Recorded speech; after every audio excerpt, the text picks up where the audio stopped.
ಶ್ರೀ ಕಾಲಭೈರವಾಯ ನಮಃ. ಓಂ ಶ್ರೀ ದುರ್ಗಾಯ ನಮಃ. ಇವತ್ತಿನ ಏಪ್ರಿಲ್ ತಿಂಗಳ 2026ರ ಭವಿಷ್ಯದಲ್ಲಿ ನಾನು ಮೇಷರಾಶಿಯ ಬಗೆಗೆ ಒಂದಷ್ಟು ಮಾಹಿತಿಯನ್ನು ಕೊಡ್ತಾ ಹೋಗ್ತೀನಿ. ಮೇಷರಾಶಿ ಈಗ ಸದ್ಯಕ್ಕೆ ಶನಿಯ ಪ್ರಭಾವದಲ್ಲಿದ್ದಾರೆ, ಸಾಡೆ ಸಾತಿ ಆರಂಭದಲ್ಲಿದ್ದಾರೆ. ಎಲ್ಲವೂ ಅನುಕೂಲವಾಗ್ತಿದೆ ಕೆಲಸಗಳೆಲ್ಲವೂ ಅಂತ ಹೇಳೋ ಸಂದರ್ಭದಲ್ಲಿ ಒಂದಷ್ಟು ಗ್ರಹಗಳ ಬದಲಾವಣೆಯಿಂದ ಆರ್ಥಿಕವಾಗಿ, ಉದ್ಯೋಗದಲ್ಲಾಗಲಿ ಅಥವಾ ಕುಟುಂಬದಲ್ಲಾಗಲಿ ಒಂದಷ್ಟು ಕಿರಿಕಿರಿ ಆಗಿರ್ಬೋದು ಅಥವಾ ಒಳಿತಾಗಿರ್ಬೋದು, ಕೆಡುಕಾಗಿರ್ಬೋದು ಇದ್ದೇ ಇರುತ್ತೆ. ಅದರಲ್ಲೂ ಮುಖ್ಯವಾಗಿ ಮೊದಲನೇದಾಗಿ ನಿಮಗೆ ಸೂರ್ಯ ಹಾಗೆ ಬುಧನ ಪ್ರಭಾವ ಹೇಗಿದೆ ನೋಡೋಣ.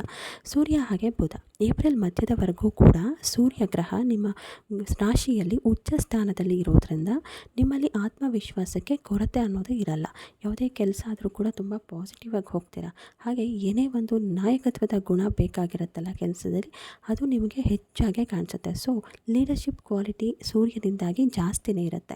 ಆದರೆ ಬುಧನ ಸಂಚಾರ ಇರೋದ್ರಿಂದಾಗಿ ಕೆಲಸದಲ್ಲಿ ಒಂದಷ್ಟು ಗೊಂದಲ ಹಾಗೆ ಅಡೆತಡೆ ಬರುತ್ತೆ. ಲೀಡರ್ಶಿಪ್ ಕ್ವಾಲಿಟಿ ಇದ್ದರೂ ಕೂಡ ಸೂರ್ಯನಿಗೆ ಜೊತೆಗೆ ಬುಧ ಇರೋದರಿಂದ ಆ ಒಂದು ಕೆಲಸದಲ್ಲಿ ಒಂದಷ್ಟು ಅಡೆತಡೆ ಹಾಗೆ ಗೊಂದಲವನ್ನು ಸೃಷ್ಟಿಸ್ತಾರೆ. ಇನ್ನು ಗುರು ಅನುಕೂಲಕರವಾದಂತಹ ಸ್ಥಾನದಲ್ಲಿ ಇದ್ದಾರೆ. ಇದರಿಂದಾಗಿ ಆರ್ಥಿಕ ಲಾಭ ಜಾಸ್ತಿನೇ ಇರುತ್ತೆ. ಇನ್ನು ಕುಟುಂಬದಲ್ಲೂ ಕೂಡ ಶುಭ ಕಾರ್ಯಗಳು ನಡೆಯುತ್ತೆ. ಮದುವೆ ಮಾಡ್ಕೊಬೇಕು ಅಂತ ಅಂದ್ಕೊಂಡಿರೋರಿಗೆ ಈಗ ಮದುವೆ ಆಗೋದಕ್ಕೆ ಒಂದು ಶುಭ ಗಳಿಗೆ ಅಂತಲೇ ಹೇಳ್ಬೋದಾಗಿದೆ. ಶನಿಯ ಪ್ರಭಾವ ನಾನು ಈಗಾಗಲೇ ಹೇಳಿದೆ, ಮೇಷರಾಶಿಯಲ್ಲಿ ಸಾಡೆ ಸಾತ್ ನಡೀತಿರೋದ್ರಿಂದ ಶನಿ ಸಂಚಾರ ಅಂತ ಹೇಳಿದ್ರೆ ತುಂಬಾ ನಿಧಾನಗತಿಯಲ್ಲಿರುತ್ತೆ. ಯಾವುದೇ ಕೆಲಸ ಆದರೂ ಕೂಡ ಒಂದು ರೀತಿ ಅಡೆತಡೆಗಳು ಇದ್ದೇ ಇರುತ್ತೆ. ನಿಧಾನವಾಗಿ ಆದರೂ ಶನಿ ನೀವು ಮಾಡಿರುವಂತಹ ಕೆಲಸಕ್ಕೆ ತಕ್ಕಂತೆ ಒಂದು ಪ್ರತಿಫಲವನ್ನು ಕೂಡ ನೀಡ್ತಾರೆ. ಆದರೆ ನಿಮ್ಮ ಶ್ರಮಕ್ಕೆ ತಕ್ಕ ಪ್ರತಿಫಲ ಏನಿರುತ್ತೆ ಅದು ತಡವಾಗಿರುತ್ತೆ. ರಾಹುಕೇತು ಯಾವುದೇ ಒಂದು ಮನೆಯಲ್ಲಿ ಒಟ್ಟಿಗೆ ಇದ್ದಾರೆ ಅಂತ ಹೇಳಿದ್ರೆ ಹಠಾತ್ ಒಂದು ಪ್ರಯಾಣದ ಯೋಗ ಬರುತ್ತೆ. ಹಾಗೆ ಸಡನ್ನಾಗಿ ನೀವು ವಿದೇಶಕ್ಕೆ ಹೋಗುವಂತಹ ಸಾಧ್ಯತೆಯೂ ಕೂಡ ಹೆಚ್ಚಾಗಿರುತ್ತೆ. ಹಾಗೆ ನಿಮಗೆ ವ್ಯವಹಾರದಲ್ಲಿ ಲಾಭವನ್ನು ಕೂಡ ಇವರಿಬ್ಬರು ತಂದುಕೊಡ್ತಾರೆ. ವೃತ್ತಿ ಹೇಗಿದೆ? ವೃತ್ತಿಯಲ್ಲಂತೂ ಹೊಸ ಅವಕಾಶಗಳು ನಿಮ್ಮನ್ನು ಹುಡ್ಕೊಂಡು ಬರುತ್ತೆ.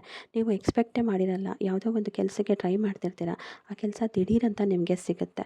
ಇದೆಲ್ಲವೂ ಕೂಡ ವೃತ್ತಿಯಲ್ಲಿ ಒಂದಷ್ಟು ಬದಲಾವಣೆಗಳನ್ನು ಮಾಡುತ್ತೆ. ಜೊತೆಗೆ ಮೇಲಧಿಕಾರಿಗಳಿಂದ ನೀವು ಪ್ರಶಂಸೆಯನ್ನು ಕೂಡ ಪಡಿತೀರಿ. ಅವರ ಜೊತೆಗೆ ಒಂದು ಉತ್ತಮ ಬಾಂಧವ್ಯವನ್ನು ಕೂಡ ನೀವು ಒಂದಕ್ಕೆ ದಾರಿ ಮಾಡಿಕೊಡುತ್ತೆ. ಆರ್ಥಿಕತೆ ಹೇಗಿದೆ? ಎಲ್ಲದಕ್ಕೂ ಕೂಡ ಮುಖ್ಯವಾಗಿ ಬೇಕಾಗಿರೋದು ಹಣ ಆಗಿರೋದ್ರಿಂದ ಆರ್ಥಿಕತೆಯ ವಿಚಾರದಲ್ಲಿ ನಿಮ್ಮ ಒಂದು ಆದಾಯದ ಮೂಲ ಹೆಚ್ಚಾಗತ್ತೆ. ಆದರೆ ಹೂಡಿಕೆ ಮಾಡೋದಕ್ಕೆ ಶೇರ್ ಮಾರ್ಕೆಟಲ್ಲಿ ನೀವೇನಾದರೂ ಹೂಡಿಕೆ ಮಾಡಬೇಕು ಅಂತಿದ್ರೆ ಅಥವಾ ಬೇರೆ ಬೇರೆ ಕಡೆ ನೀವೇನಾದರೂ ಹೂಡಿಕೆ ಮಾಡಬೇಕಂತಿದ್ರೆ ಒಂದು ರೀತಿ ಎಚ್ಚರವನ್ನು ತೆಗೆದುಕೊಳ್ಳೋದು ಈ ಒಂದು ಸಂದರ್ಭದಲ್ಲಿ ಮುಖ್ಯವಾಗುತ್ತೆ. ನಿಮ್ಮ ಮೇಷರಾಶಿಯವರ ಆರೋಗ್ಯದ ವಿಚಾರವಾಗಿ ನಾವು ನೋಡೋದಾದರೆ ನಿಮಗೆ ಒಂದು ರೀತಿ ಹೆಚ್ಚಾಗಿ ಕಾಣಿಸ್ಕೊಳ್ಳುವಂಥದ್ದು ತಲೆನೋವು ಸಮಸ್ಯೆ ಜಾಸ್ತಿ ಆಗುತ್ತೆ. ಹಾಗೆ ಕಣ್ಣಿನ ಸಮಸ್ಯೆ, ಯಾಕಂದರೆ ರಾಹು ಹಾಗೆ ಕೇತುವಿನ ಪ್ರಭಾವ ಇರೋದರಿಂದ ಕಣ್ಣಿನ ಸಮಸ್ಯೆ ಕೂಡ ಈ ಒಂದು ಸಂದರ್ಭದಲ್ಲಿ ಜಾಸ್ತಿನೇ ಆಗುತ್ತೆ. ಹಾಗಾದರೆ ಇದೆಲ್ಲದಕ್ಕೂ ಪರಿಹಾರ ಏನು ಮಾಡಬೇಕು?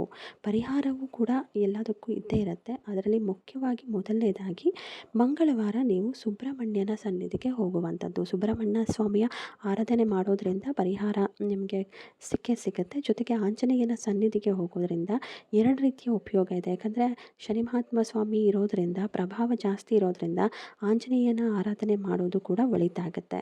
ಈ ಒಂದು ಸಂದರ್ಭದಲ್ಲಿ ಶನಿ ಮಹಾತ್ಮ ಸ್ವಾಮಿಯ ದೇವಸ್ಥಾನಕ್ಕೆ ಕೂಡ ನೀವು ಹೋಗಿ ಬರೋದು ನಿಮಗೆ ಒಳ್ಳೆಯ ಯಶಸ್ಸಿಗೆ ದಾರಿ ಮಾಡಿಕೊಡುತ್ತೆ. ನಿಮಗೊಂದು ಸಲಹೆ ನೀಡಬೇಕು ಅಂತ ಹೇಳಿದರೆ ಹೊಸ ಆರಂಭಕ್ಕೆ ಇದು ಸೂಕ್ತವಾದ ದಾರಿ. ಆದರೆ ಸಿಟ್ಟನ್ನು ಈ ಒಂದು ಸಮಯದಲ್ಲಿ ನೀವು ಕಡಿಮೆ ಮಾಡಿಕೊಳ್ಬೇಕು. ಒಟ್ಟಾರೆ ಇದು ಏಪ್ರಿಲ್ 2026ರ ಮೇಷರಾಶಿಯ ಭವಿಷ್ಯ. ಈ ಒಂದು ವಿಡಿಯೋ ಇಷ್ಟ ಆಗಿದ್ದರೆ ಲೈಕ್ ಮಾಡಿ, ಸಬ್ಸ್ಕ್ರೈಬ್ ಮಾಡಿ, ಹಾಗೆ ಶೇರ್ ಮಾಡಿ.